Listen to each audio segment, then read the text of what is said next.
vinë nga Polonia, nuk arrin të bëhen në momentin që hynë në Ukrainë. Pra arrin të bëhen kur ato I afrohen diku të rreth 300-400 kilometra vijës frontit. E qartë. Sepse pavarësisht se rusët nuk kanë superioritet ajror në Ukrainë, pra nuk e kontrollojnë nuk e menaxhojnë dot të gjithë ajrin e Ukrainës.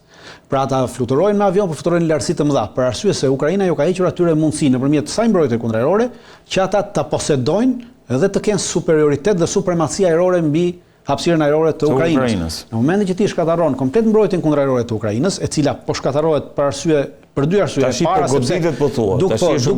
Ata identifikojnë dhe shkatërrojnë dhe e dyta është duke harxhuar të gjithë sasinë e mbrojtjes kundërajrore që ka, pra për të përballuar këto goditje është detyruar të harxhojë dhe aktualisht nuk po ka më mundësira për të marrë raketat mbrojtjes kundërajrore, HIMARS-et ato tjera që duan të gjithë edhe të patriotëve dhe të ato që tha dhe J.D. Vance që nuk po kemi mundësi t'i japim më. Për moment, Rubio, po. Dhe në këtë moment që shkatërron kapacitetin dhe mundësinë e mbrojtjes kundërajrore, automatikisht rusët atëherë do të mund ta përdorin hapësirën ajrore të Ukrainës shumë më lehtë. Në këtë mënyrë do të përdorin aviacionin e tyre për të goditur çdo lloj objektivi ushtarak dhe çdo lloj ndihme ushtarake që do të vinte nga Evropa në drejtim të Ukrainës, e cila hyn gjithnjë nga Polonia.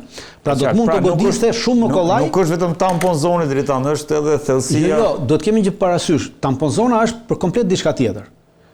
Kurse kjo goditja, sulmet ajrore, me dronë të gjitha dhe kjo vazhdimi i goditjes, në këtë ka të bëjë me doktrinën ushtarake ruse, me atë që ata kanë përcaktuar, pra me demilitarizimin, pra pjesë e demilitarizimit, e objektivi tyre strategjik për demilitarizimin dhe kjo bën demilitarizim, pra të shkatërrojë komplet të heqë mundësinë e mbrojtjes kundërajrore, domethënë që mbrojtja kundërajrore është demilitarizuar, pra ti nuk ke, dhe jep mundësi vetes që të bëjë goditje strategjike në thellësi. Pra, të zbatoj doktrinën ruse për të goditur dhe duke dhënë goditje tha strategjike në thellësi, pra duke goditur direkt bazat e para të armatimit, sepse normalisht ky municion, ky armatim që vjen nga Polonia depozitohet në fillim në Ukrainën perëndimore dhe pastaj fillon të shpërndahet sipas nevojave të frontit, sipas kërkesave të frontit. Pra, duke goditur këto baza, të cilat aktualisht i ka larg dhe i ka pamundësi për t'i goditur me aviacion, por i godet me raketa balistike, pra se kemi parë godet me raketa balistike, roketa Cruise, përdor për goditjen e këtyre objektivave. Ndërsa nesër po të ketë aviacionin duke fluturuar mbi këto objektiva, pra shef komplet terren, kontrollon terrenin dhe ka shumë më të gollajt identifikimin dhe goditjen e këtyre objektivave. Dhe duke goditur këto objektiva automatikisht ai bën shumë më shpejt, çon drejt një demilitarizimi më të shpejtë dhe drejt një kapitullimi më të shpejtë të forcave ukrainase. Për arsye se në rast se ti do të bllokosh atij armatimin sapo hyn, pra do ta shkatërrosh, ai që është në vijën e frontit, që është 1200 kilometra larg, hyrja së këtij armatimi mbetet pa lloj armatimi, pa asnjë lloj municion dhe nesër është detyruar që të tërhiqet në këto pozicione, sepse nuk mban dot pozicionet që ka. Duke tërhequr drejt pozicioneve, trupat ruse avancojnë duke i marrë këto pozicione pa humbje të mëdha njerëzore, pra pa humbje njerëzore. Thjesht duke bërë presion dhe kjo është edhe doktrina dhe interesi i goditjes strategjike në thellësi. Për këtë aplikohet, ky është thelbi i saj. Zoti Bilali, është e njëjta pyetje, kemi 50.000 trupa ruse që vinë në kufi me Ukrainën, kemi një përpjekje ka një vendim të Putinit për të le të themi bërë një tampon zonë në territor që e shpjeguam dhe me Dritanin, ndërkohë kemi sulmin, është konsiderohet goditja më e fortë ruse prej fillimit luftës në Ukrainë, kjo që po ndodh tashi, saqë për këtë Trumpi i është referuar dhe i është drejtuar Putinit si i çmendur, nuk e di çfarë i ndodhi tha. Si e vlerëson këtë moment? Zoti Varaku, së pari kemi pasur gjatë bisedimeve në Istanbul nga Vladimir Medinski, udhëheqësi i delegacionit rus, një tërheqje të vërejtjes ku ai bën presion, po që se spranoni 4 regione plus Krimen, vjen radhë dhe një region. Do thotë, ka pas, mund të them, një paraprgatitje ruse për frontin verior, që do thotë, do të hynë via demilitarizimit 2000 km. Dhe rusët janë interesuar që afër kufirit e tyre, në Kursk dhe Belgorod, të kenë thellësinë e asaj zonës që do të krijohet atë me marrëveshjen e paqes. Pra është pjesë e marrëveshjes, pjesë e diskutimit që po bëhet. Shef, Putini e ka një fjali nga femeria vetë dhe tash më duket në një prononcim të tij, gangster të rrugës kur kanë pasur probleme fitore në ki kur godit shqiptari. Dhe iniciativën e tillë të godit shqiptari, rusët e kanë bukur shumë të zhvilluar. Dhe hapja frontit të 3 regioneve, Shernokov, Sum dhe Harkiv. Harkivi dorën zemër ka qenë i goditur bukur shpesh gjatë gjithë konfliktit. Por a do të kemi një situatë të tillë që Taurusi Gjerman të futet në përdorim? Besoj që kemi edhe një mos pajtim mes kancelarit Gjerman dhe ministrit të mbrojtjes, i cili kundërshton dërgesën. Sepse kanoset, ta them kështu, vetë Gjermania në këtë rast, pasi që edhe Medvedev si njës i cili godet me fjalë bukur të mëdha dhe ka në qeft i përdor arsenalin strategjik që kanë rusët për të friksuar perëndimor, por realisht hyrja Taurusit raketës gjermane në front dhe goditja saj përbrenda territorit rus do të eskalon situatën që në një farë mënyre po hym në konfliktin, rrjetin, mund të them, të zgjerimit të asaj që ardhmja nuk dihet si të çka na pret. Por strategjikisht mendoj që është një presion i tillë, sepse është e çuditshme pas telefonatës me Trumpin, preteksi merret edhe vizita e Putinit në Kursk, kur është sulmuar helikopteri i tij nga dronet. Po, sa ka të vërteta këtu është muhabet tjetër, meqense mobilizimi i forcave kundërajrore ruse ka qenë që ta siguroj, suitën apo përcjelljen e presidentit e tyre. Dhe mendoj që të nesrit ka qenë ajo tamam iniciativa që të ketë bombardime përmes shahetëve dhe raketave sidomos Iskanderit, që do thot ka goditur, mund të them edhe brendësinë, edhe të pjesës tjetër të asaj që njihet për të Dnjeprit. Mendoj që për bisedime mund të ketë një dakordon që të bëhet një presion më i madh dhe Ukraina të pranoj, mund të them, ato kushtet me të cilat rusët që nga fillimi ose Putini në këtë rast ka kërkuar që të eliminohen ose të bijet në pajtueshmëri që Ukraina të denazifikimi, siç e quhen Putini, dhe pastaj jo NATO-s dhe gjendja faktike në terren 4 regionet plus Krimea. Kjo do të jo trupa të NATO-s në Ukrainë, dhe mendoj që në këtë drejtim rusët më duket që kanë një strategji të qartë, por të perëndimorët është problematik pak. Ne mund ta kuptojmë Macronin, i cili ka probleme dhe skandale të ndryshme, që unë besoj që ato skandale janë kriju atë fjalë që ka folë për Gaza, ka hyrë sherrë edhe te gruaja, sepse ato shërbimet e dikujt të fortit ndikojnë që tash të goditet ai. Besoj unë shumë që për atë fjalën që ka folë për lindje të afërt ose për Gazën konkretisht, atij do t'i kushton. Që mos më dal prej teme. Mendoj që është problematika fjalori ose mund të them të gjitha deklaratat e Stamerit apo Macronit apo Mersit, ta marrë një shembull, nuk e ndalojnë FAP 300 ose 500 ose 1500 me tupulevin e tyre.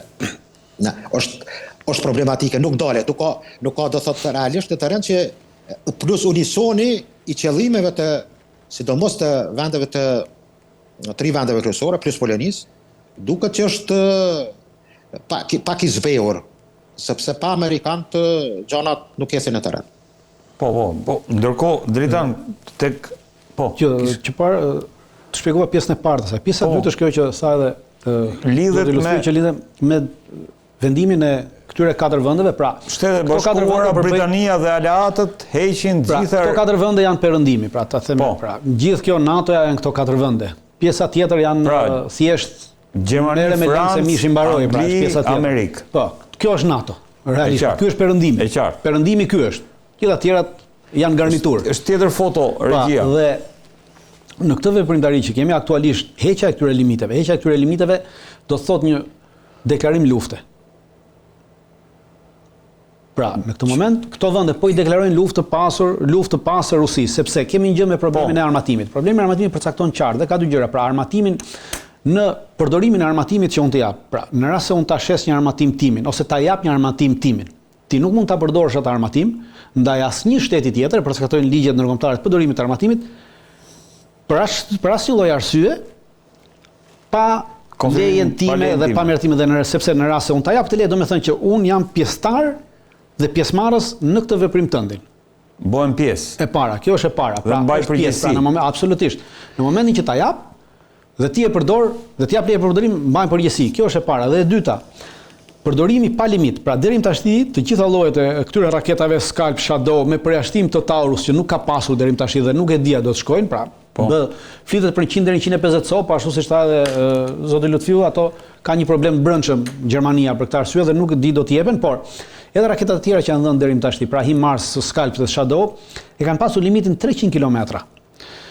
Në 300 km ato nuk kanë nevojë për mbështetje strategjike dhe satelitore nga Shtetet Bashkuara të Amerikës dhe nga tjera. Nga 300 km ato mund të shkojnë me objektiva të parapërcaktuar, pra I jepen koordinatat e objektivit dhe raketa ndjek koordinatën dhe nuk është shumë efektive, sepse është jashtë komandimit të satelitit. Sateliti e ndihmon raketën që ti shpëtojë goditjeve kundërajrore të armikut tjetër, sepse e drejton atë me satelitin dhe për këtë arsye deri më sot të gjitha raketat e tilla të përdorura kanë qenë jo të efektshme dhe jo të suksesshme. Për arsye se nuk kanë qenë nën përdorimin e satelitëve.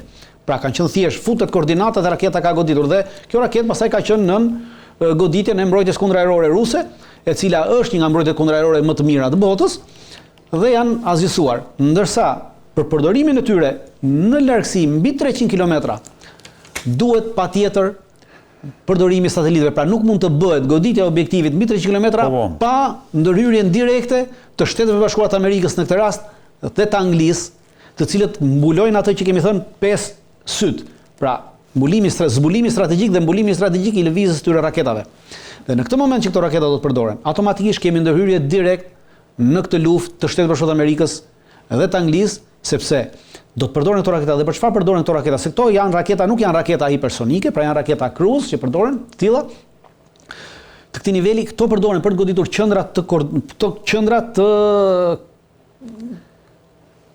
qendrat të komandimit të nivelit operacional, pra nga brigadë deri në divizion.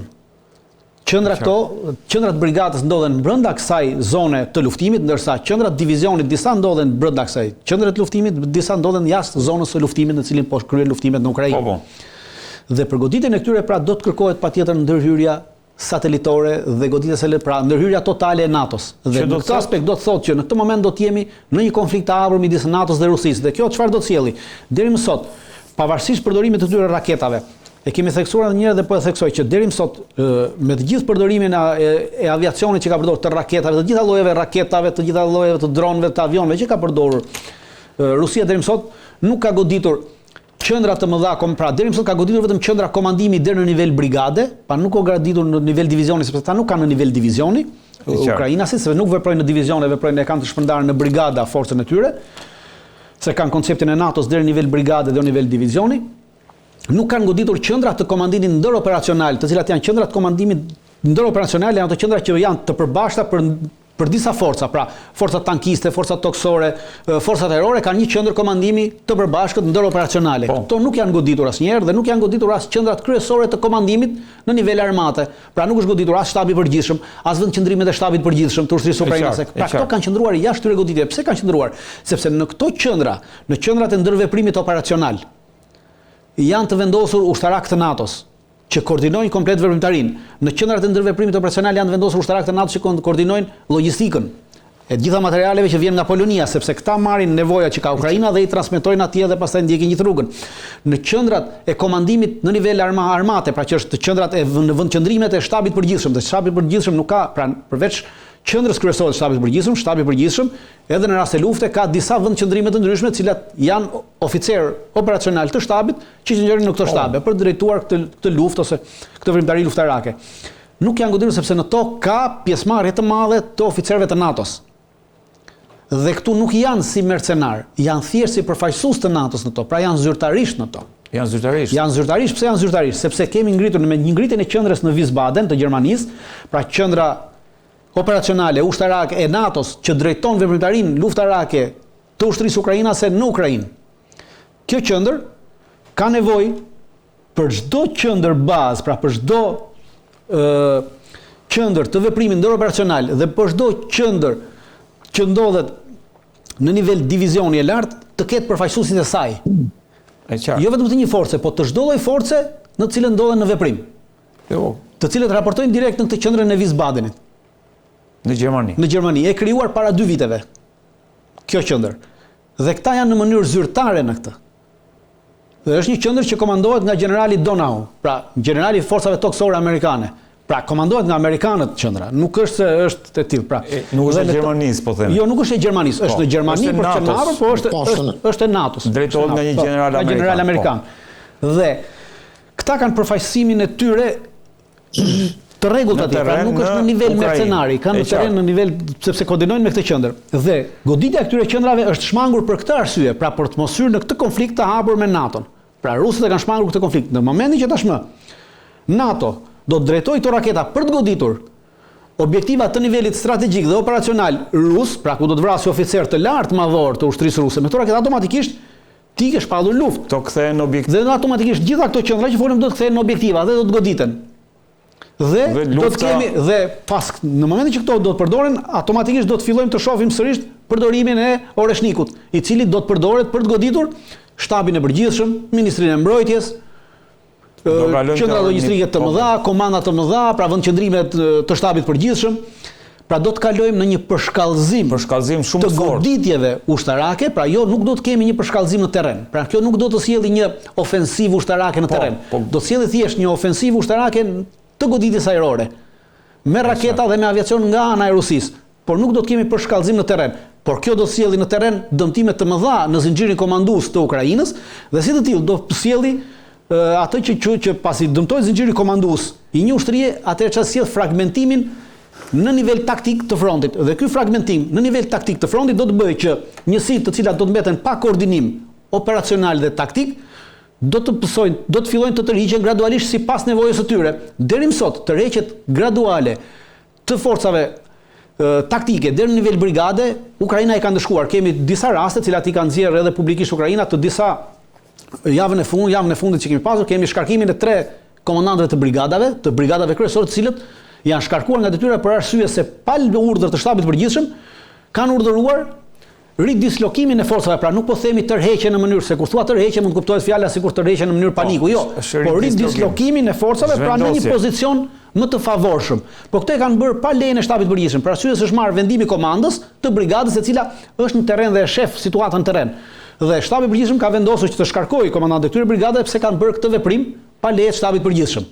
E qartë. Por nëse duke mos ekzistuar shtabi i përgjithshëm, pra duke mos ekzistuar zinxhiri komandues që përmendëm pak më parë, atëherë të gjitha këto forca do fillojnë të bëjnë tërheqjen e tyre taktike, ripozicionimin e tyre për nevoja të mbijetesës të njësisë në nivelin taktik. Dhe kjo do sjellë fragmentim të frontit dhe në këtë moment do të kemi depërtim të forcave ruse dhe marrje më tepër të territorit. Po, do kalojmë tek ajo që, po Dritan, e kisha merak se herës tjetër, kur e diskutuam këtë bashk, ti the të shikojmë kundërpërgjigjen që do vi nga perëndimi. A mos është, le të themi, goditja ajo që përmendi zoti Bilali, se nuk e dim se sa se dizinformacioni bën vetën, goditja përpjekja për të goditur helikopterin e presidentit Vladimir Putin dhe ky vendimi për të hequr limitimin e përdorimit të raketave Taurus, një kundërpërgjigje e perëndimit ndaj. Nuk kemi kundërpërgjigje të perëndimit ndaj përpjekjes së Rusisë për të marrë ato 3 krajinat më sipër. Jo, nuk kemi kundërpërgjigje të perëndimit në këtë aspekt. Perëndimi tash po los kartën e fundit. Pra, karta e fundit e perëndimit është kjo. Pra nuk ka çka los më tjetër. Pra e vetma që i ka mbetur është tërheqja e këtyre limiteve dhe pjesëmarrja vetë në këto. Pra deri tash ka vënë limite dhe nuk ka marrë pjesë në to. Sepse nuk kishte nevojë pjesëmarrjen deri në 300 kilometra. Tashmë po merr pjesë dhe nuk ka çka bën më tjetër sepse siç e tha edhe Rubio nuk po ka më armatime të japin, municione në nevojat që ka Ukraina. Pra ata nuk është se nuk po japin, ata po japin, po jo në nevojat që i nevojiten sot Ukrainës për të ndalur këtë goditje ruse. Pra nuk kanë këto kapacitete më duke mos pasur të kapacitete atëherë tashmë po përdorin gjitha kapacitetet e fundit dhe këtë po e përdorin si një formë deterrence, pra si një formë shkurajimi në aspektin që shikon ne po ja japim Ukrainës to, për momentin nuk po ja japim raketën më të fortë që kemi, se raketa më e fortë e tyre është raketa Taurus gjermane e cila ka 500 kilometra.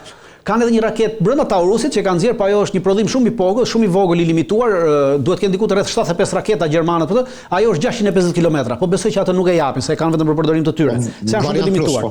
Po.